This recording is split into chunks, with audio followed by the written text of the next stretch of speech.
नमस्कार, मैं मनीष स्वागत करता हूं आपको अपने इस यूट्यूब चैनल पे। दोस्तों, रेलवे में वेस्टर्न सेंट्रल रेलवे की तरफ से अप्रेंटिस के कुछ पोस्ट आए हुए हैं। इसमें अप्लाई करना चाहिए आपको और इसमें ये चीज़ों को डिस्कस करेंगे कि अगर आप अभी तक आईटीआई नहीं किए हैं तो इस नोटिफिकेशन के अकॉर्डिंग कौन से ट्रेड के लिए अगर आप आईटीआई करते हैं तो आपका फ़ायदा होगा कोई पर्टिकुलर जॉब के लिए। ठीक है, ये सभी चीज़ों को डिस्कस करेंगे इस वीडियो में, तो शुरू से अंत तक बने रहेगा इस चैनल पे। ठीक है, या आप कर सकते हैं इस वीडियो में। इससे पहले कि वीडियो शुरू करें, आपको भी पता है कि टेक्स्ट बुक आपके लिए लाया है ईयरली मॉक टेस्ट पास, जो कि आपको 299 में मिलता है। लेकिन अगर आप एक coupon code E R Manish जो कि मैं डिस्क्रिप्शन बॉक्स में दे दूंगा, वो अगर यूज करते हैं तो हाँ, यहाँ पे ध्यान दीजिएगा ई आर मनीष में कोई स्पेस नहीं देना है, क्योंकि एक भाई ने स्पेस दे रखा था तो कूपन कोड अप्लाई नहीं हो रहा था। तो ई आर मनीष एक साथ लिखना है और इसको अप्लाई करने के बाद ये चीज़ें आपको 269 में मिल जाएगा। ठीक है, 269 में, क्योंकि आपको भी पता है कोई भी एग्ज़ाम को क्रैक करने के लिए मॉक टेस्ट देना काफ़ी आवश्यक हो जाता है। और यहाँ पे आपको तमाम इंडिया के 70% लगभग लोग यहाँ पे आपके टेक्स्ट बुक पे ही मॉक टेस्ट देते हैं। ध्यान दीजिएगा, ये जो बाई लिखा हुआ है, यहाँ पे जो बाई लिखा रहता है, ये जो बाई है ग्रीन में, उसके नीचे लिखा रहेगा हैव कूपन कोड, तो उस पर क्लिक कीजिएगा, तब जाके ऑप्शन आएगा ई आर मनीष लिखने का। ठीक है, तो बाई के नीचे हैव कूपन कोड पे क्लिक कीजिएगा, तब कूपन कोड वहाँ पे लगाइएगा। तो इसका डिस्क्रिप्शन बॉक्स में मैं लिंक दे दूंगा। बात कर रहे थे इस नोटिफिकेशन में कि जो कि आपके बेस्ट सेंट्रल रेलवे से आया हुआ है। इसमें जो आपका डेट ऑफ ऑनलाइन एप्लीकेशन है वो आपके 1 से शुरू हो रहे हैं, यानी कि कल से शुरू हो रहे हैं, और ये पूरा महीने यानी कि मार्च पूरा महीने ये रहेंगे। ठीक है, अगर हम बात करें इसमें तकरीबन कितने पोस्ट हैं, यहाँ पे देखिएगा हर एक जगह आप देखेंगे कि फीटर के लिए 45 और यहाँ पे 28, बिल्डर के लिए 18, इलेक्ट्रीशियन के लिए 8, कंप्यूटर ऑपरेटर के लिए, सेक्रेटेरियन असिस्टेंट के लिए 5, 10, तो तकरीबन बोले तो पौने 200 सीट के तकरीबन है। ठीक है, तो अगर आप इसमें आईटीआई ऑलरेडी कर रखे हैं, आईटीआई कर रखे हैं प्लस 10th कर रखे हैं, तो आप अप्लाई कर सकते हैं। और कुछ पोस्ट के लिए आप 12th कर रखे हैं और आईटीआई कर रखे हैं तो अप्लाई कर सकते हैं। सिर्फ 10th और सिर्फ 12th वाले अप्लाई नहीं कर सकते। मैंने आपको बताया था कि रेलवे के जितने भी अब पोस्ट आएंगे, ग्रुप डी के हो या टेक्निकल के जहाँ पे भी पोस्ट आएंगे, वहाँ पे आपको टेक्निकल डिग्री आवश्यकता पड़ेगी, यानी कि आईटीआई की आवश्यकता पड़ेगी, कुछ एक पोस्ट छोड़ के। जैसे कि पिछली बार भी आया था 62,000 में तकरीबन 50,000 टेक्निकल पोस्ट थे और 10,000 आपके नॉन टेक पोस्ट थे ग्रुप डी में। लेकिन बाद में जब हल्ला हुआ तो सभी को नॉन टेक पोस्ट कर दिया, यानी कि 10th वाले को भरने दिया। कहने का मतलब ये है कि अब अगर सपोज 50,000 ग्रुप डी में वैकेंसी आती है तो उसमें आपके 45,000 आईटीआई पे होगा और 5,000 जो होगा वो सिर्फ 10th लेवल पे होगा। तो इस तरीके से भविष्य में आएगी जो वैकेंसी होगी।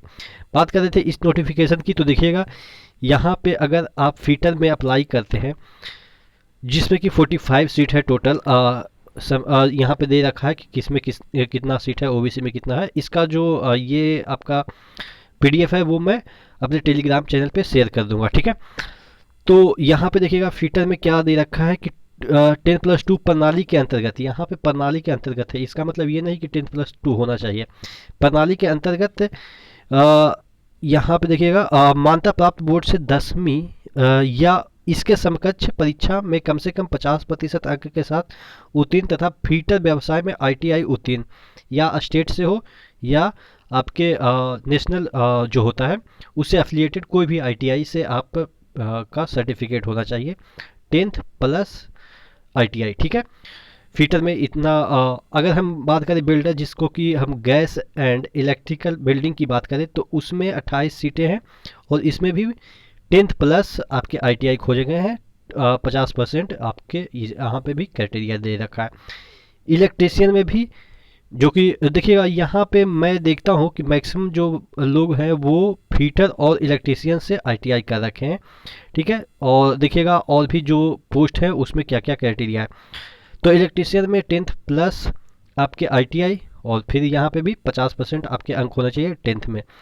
लेकिन यहाँ पे देखिएगा कंप्यूटर ऑपरेटर एवं प्रोग्रामिंग असिस्टेंट में देखिएगा तो ये कह रहा है निर्धारित व्यवसाय computer operator and programming assistant trade में ITI उत्तीर्ण, अफिलिएटेड टू NCVT या SCVT, साथ में मान्यता प्राप्त बोर्ड से 12वीं कक्षा उत्तीर्ण होना चाहिए। 10वीं कक्षा का अंक तालिका भी आवेदन के साथ अनिवार्यता अपलोड करना है। ये वाला जो पोस्ट है, जो कि आपके 8 पोस्ट है, उसमें क्या कह रहा है कि 12th प्लस आपके ITI होनी चाहिए। और ITI किस में होनी चाहिए? कंप्यूटर ऑपरेटर एंड प्रोग्रामिंग में एक होता है ITI, उसमें आपके ITI होनी चाहिए। और 10th के भी मार्क्स आपको अपलोड करनी पड़ेगी, ठीक है। यानी कि इसके लिए 12th क्राइटेरिया मैक्सिमम हो गई, ठीक है। सेक्रेटेरियल असिस्टेंट, इसमें भी ITI होती है। तो देखिए, आपको ये भी पता हो रहा है कि कौन कौन से डिपार्टमेंट में ITI होती है। इसमें भी आपको 12वीं होनी चाहिए और 10वीं के जो अंक तालिका है वो भी आपको इसमें अपलोड करनी पड़ेगी। और ITI किस में करना होगा, आपको किया होना चाहिए? सेक्रेटेरियल असिस्टेंट इंग्लिश में होनी चाहिए। पेंटर का इसमें भी कह रहा है कि देखिए, इसमें ये 10+2 शिक्षा प्रणाली के अंतर्गत 10वीं प्लस आपके पेंटर में ITI। तो देखिए, इसमें कितने सीट हैं? देखिएगा 10 सीट हैं। तो अगर आप कभी ITI करने की सोचते हैं तो मैं आपको एक सजेशन देता हूँ। अगर आपके पास पैसे हैं तो आप 2-3 पोस्ट में ITI कर लीजिए, ठीक है। 2-3 पोस्ट में ITI कर लीजिए, क्योंकि कब कहाँ पे ज़रूरत होती है। इलेक्ट्रीशियन की तो हर जगह ज़रूरत होती है। अगर आप रेलवे में नहीं भी आते हैं तो आपके जो बिजली विभाग है वहाँ पे काम आ जाएगा। पेंटर के बहुत कम वैकेंसी आते हैं, जिसकी वजह से बहुत सारे लोग पेंटर का ITI नहीं करते हैं। लेकिन जिनका भी हो ये वाला डिग्री होता है उनका सिलेक्शन पक्का हो जाता है, क्योंकि बहुत बार आपके जो रेलवे में ये वाला सीटें खाली चली जाती है। तो मैं यही सजेशन देना चाहूँगा कि पेंटर हो या कारपेंटर हो। देखिए, कारपेंटर में काफ़ी वैकेंसी यहाँ पे 20 मिल रहे हैं, देखिएगा 20। तो इसमें भी अगर आप ITI कर लेते हैं तो मुझे लग रहा है कि आप औरों से अलग हो जाएंगे, क्योंकि जो सभी ITI करते हैं वो इलेक्ट्रीशियन करते हैं या फिटर करते हैं। क्यों? क्योंकि उनको ड्राइवर बनना होता है। बस ड्राइवर में या आपके LP टेक्नीशियन में आपके इलेक्ट्रिकल खोजता है और ड्राइवर में फिटर या इलेक्ट्रीशियन खोजता है। तो यानी कि इसीलिए वो ना कभी कारपेंटर की ओर जाते हैं ना प्लम्बर की ओर जाते हैं। लेकिन जब इसके पोस्ट आते हैं तो इसके सीटें खाली चली जाती है। तो अगर आप कंपटीशन से बचना चाहते हैं तो इन सभी जो ट्रेड है उसमें आप ITI कर सकते हैं, ठीक है। क्योंकि इसमें सिलेक्शन लगभग पक्का हो जाता है, क्योंकि इसमें कोई करता ही नहीं है। तो आपको ध्यान देना स्मार्ट तरीके से कि हमारे पास ऐसी डिग्री होनी चाहिए जो कि लोगों के पास कम हो, ठीक है। क्योंकि भीड़ में अगर भीड़ में जाएंगे तो आपका सिलेक्शन थोड़ा सा कम हो जाता है, ठीक है। इसमें भी देखेंगे कि तो ये 10th पर ही है, ये भी 10th पर ही है, प्लम्बर भी 10th पर है। और सभी में 50% आपको चाहिए, ठीक है। और ड्राफ्टमैन में भी ये भी 10th पे है। इसमें 2 सीटें निकली हुई है, ठीक है। अब बात कर लेते हैं यहाँ पे मैकेनिकल डीजल में यहाँ पे टेलर में 5 है। बाकी सब चीज़ें हैं जो कि आप देख लेंगे। बाकी सब चीज़ें इसका जो नोटिफिकेशन है वो मैं डाल दूंगा। यहाँ पे बात कर लेते हैं कि कितने एज होनी चाहिए। तो देखिए, यहाँ पे दे रखा है कि 22/2/2021 तक आपके 15 वर्ष हो जानी चाहिए और 24 वर्ष से ज़्यादा नहीं होनी चाहिए। लेकिन अगर OBC में है तो 3 वर्ष एक्स्ट्रा मिल जाएगा, और अगर आप SC/ST में है तो 5 वर्ष, और अगर दिव्यांग है तो 10 वर्ष। लेकिन दिव्यांग भी तभी जब उनके 40% से एवब दिव्यांगता होती है, तभी उनको इसका रिलैक्सेशन मिलेगा, ठीक है। इसका जो एप्लीकेशन फ़ी है वो 100 रुपया है, ठीक है। यहाँ पे देखिए, आवेदन शुल्क 100 रुपया एवं पोर्टल शुल्क 70 रुपया प्लस GST। टोटल कहने का मतलब ये है कि 125 के तकरीबन आपको लग जाएगा। लेकिन अगर आप दिव्यांग हैं, महिला उम्मीदवार हैं या SC/ST हैं तो उनको कोई भी फीस नहीं लगेगा। यहाँ पे देख लेते हैं और क्या क्या चीज़ें दे रखी है। यहाँ पे और भी आवेदन का तरीका यहाँ पे देखिएगा। ये आवेदन आप यहाँ पे ऑनलाइन करिएगा, ठीक है। ऑनलाइन करना है, कोई भी ऑफलाइन इसमें कुछ नहीं भेजना है। और यहाँ पे ऑनलाइन करते समय आपके पास आधार कार्ड होनी चाहिए, यहाँ पे दे रखा है, ठीक है। और चयन की प्रक्रिया क्या होगी कि 10th के जो मार्क्स हैं उसी के आधार पे आपके मेरिट लिस्ट निकलेगी। इसमें ITI का जो मार्क्स है वो इंक्लूड नहीं होगा। तो 10th के जो मार्क्स है, CGP जो होती है उसको ये लोग कन्वर्ट कर लेते हैं मार्क्स में, ठीक है। और जो बोर्ड के जिसके कि मतलब कि कम नंबर आते हैं, जैसे बहुत सारे स्टेट बोर्ड में कम नंबर आते हैं, तो उसको भी इस तरह से इन लोग ऐसे नॉर्मलाइजेशन जैसा रूल इसमें अप्लाई कर देते हैं। ठीक है, और यहाँ पे देखें तो और क्या क्या दे रखा है यहाँ पे देखिए। हाँ, अपलोड क्या करना है वेबसाइट पे जाके, 10th का सर्टिफिकेट। ठीक है, यहाँ पे देखिएगा, यहाँ पे एसएससी समकक्ष या परीक्षा की अंक सूची, अंक यानी कि आपके ये मार्क्स अपलोड करने हैं, उसका जो स्कैन होगा वो करना है। उसके बाद जन्म तिथि का जो प्रमाण, यानी कि जिसमें कि आपका जन्म तिथि लिखा हो, कोई भी हो, आधार कार्ड हो या कोई भी चीज़ हो। उसके बाद जो सर्टिफिकेट होगा, यानी कि एनसीवीटी या एससीवीटी के सर्टिफिकेट अपलोड करने हैं। एससी एसटी ओबीसी के सर्टिफिकेट, नॉन क्रीमी लेयर के सर्टिफिकेट आपको ओबीसी में है तो। उसके बाद डिसेबिलिटी सर्टिफिकेट अगर आप डिसेबल है तो।